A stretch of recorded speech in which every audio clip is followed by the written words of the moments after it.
ഇന്ത്യയിലേക്ക് റഷ്യയിൽ നിന്നുള്ള അസംസ്കൃത എണ്ണയുടെ വരവ് കുറയുന്നു എന്ന് കണക്കുകൾ. ഡിസംബറിൽ 3 വർഷത്തെ താഴ്ന്ന നിലയിലേക്ക് എത്താനുള്ള സാധ്യതയാണ് കണക്കുകൾ സൂചിപ്പിക്കുന്നത്. നവംബർ 21-ന് അമേരിക്കയുടെ ഉപരോധം പ്രാബല്യത്തിലാകുന്നതിനു മുൻപായി ഇന്ത്യൻ എണ്ണ സംസ്കരണ കമ്പനികൾ പരമാവധി എണ്ണ ഇന്ത്യയിലെത്തിക്കാൻ ശ്രമിച്ചിരുന്നു. ഇത് നവംബറിൽ റഷ്യൻ എണ്ണയുടെ വരവ് കൂട്ടുകയും ചെയ്തു.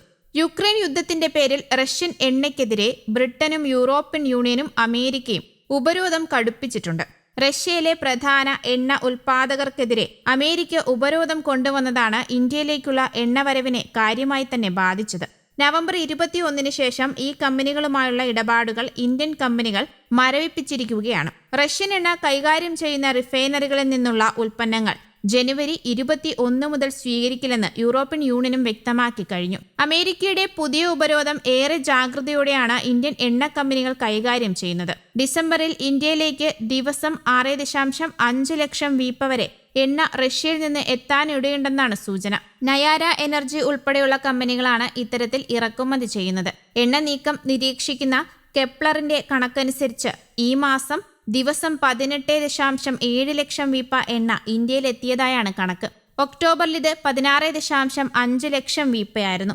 എണ്ണ വിതരണ കമ്പനികൾ ഉപരോധം പ്രാബല്യത്തിലാക്കുന്നതിന് മുൻപ് പരമാവധി എണ്ണ എത്തിക്കാൻ ശ്രമിച്ചതാണ് നവംബറിൽ റഷ്യൻ എണ്ണവരവ് കൂട്ടിയത്. പുതിയ സാഹചര്യത്തിൽ മിക്ക ഇന്ത്യൻ കമ്പനികളും റഷ്യയിൽ നിന്ന് എണ്ണ വാങ്ങുന്നത് നിർത്തിയിട്ടുണ്ട്.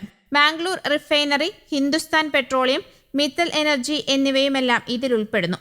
ഉപരോധമില്ലാത്ത കമ്പനികളിൽ നിന്ന് ചെറിയ അളവിൽ എണ്ണ വാങ്ങുന്നതായി ഇന്ത്യൻ ഓയിൽ കോർപ്പറേഷനും ഭാരത് പെട്രോളിയവും പറഞ്ഞിട്ടുണ്ട്. അതേസമയം റഷ്യ യുക്രൈൻ യുദ്ധം അവസാനിപ്പിക്കാനുള്ള US പ്രസിഡന്റ് ഡൊണാൾഡ് ട്രംപിന്റെ സമാധാന പദ്ധതിയെ യുക്രൈൻ അംഗീകരിച്ചതായ റിപ്പോർട്ടുകളും ഇപ്പോൾ പുറത്തു വരുന്നുണ്ട്. US മുന്നോട്ട് വെച്ച പരിഷ്കരിച്ച നിർദ്ദേശങ്ങൾ സ്വീകാര്യമാണെന്നാണ് യുക്രൈൻ പ്രസിഡന്റ് വ്ളോഡിമിർ സെലൻസ്കി പറയുന്നത്. പരിഷ്കരിച്ച US സമാധാന പദ്ധതിയിലെ നിർദ്ദേശങ്ങൾ ആഴത്തിലുള്ള കരാറുകളിലേക്ക് നയിച്ചേക്കാമെന്നും എന്നാൽ പലതും USന്റെ നിലപാടിനെ ആശ്രയിച്ചിരിക്കുമെന്നുമാണ് സെലൻസ്കി പറഞ്ഞത്. അതേസമയം അമേരിക്കൻ തീരുവ പ്രഹരത്തിൽ നിന്ന് കരകയറാനുള്ള തയ്യാറെടുപ്പിലാണ് ഇപ്പോൾ ഇന്ത്യയുടെ സമുദ്രോൽപാദന കയറ്റുമതി മേഖല. European union, Russia, China, UAE തുടങ്ങിയ വിപണിയിലേക്കുള്ള സാന്നിധ്യം ശക്തമാക്കാനുള്ള തയ്യാറെടുപ്പിലാണ് ഇപ്പോൾ മേഖല.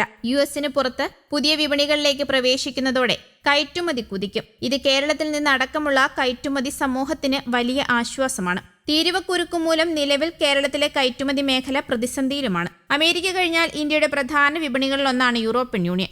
അടുത്തിടെ യൂറോപ്യൻ യൂണിയൻ 102 ഇന്ത്യൻ കമ്പനികൾക്ക് സമുദ്രോൽപ്പന്നങ്ങൾ കയറ്റുമതി ചെയ്യാൻ അനുമതി നൽകിയിരുന്നു. ഇതിൽ കേരളത്തിൽ നിന്നുള്ള 8 കമ്പനികളും ഉൾപ്പെടുന്നുണ്ട്. ഇതോടെ യൂറോപ്യൻ യൂണിയന്റെ അനുമതിയുള്ള കേരളത്തിലെ യൂണിറ്റുകളുടെ എണ്ണം 101ആയി. റഷ്യയിലേക്കുള്ള കയറ്റുമതിക്ക് 25 ഇന്ത്യൻ കമ്പനികൾക്ക് അനുമതി അന്തിമ ഘട്ടത്തിലാണ്. ഇതിൽ കേരളത്തിൽ നിന്ന് 2 യൂണിറ്റുകളും ഉൾപ്പെടുന്നുണ്ട്. ഇവയ്ക്കു പുറമെ UAE വിപണിയിലേക്ക് പ്രവേശിക്കാനുള്ള ചർച്ചകളും നടന്നു വരികയാണ്. ഇത് മേഖലയ്ക്ക് ഗുണം ചെയ്യും. ഇതിനിടെ ജപ്പാന്റെ സമുദ്രോൽപ്പന്നങ്ങൾക്ക് ചൈന നിരോധനം ഏർപ്പെടുത്തിയത് ഇന്ത്യൻ കയറ്റുമതിക്കാർക്ക് നേട്ടമാകുമെന്ന വിലയിരുത്തലുകളുമുണ്ട്. News desk, Kerala Kaumudi.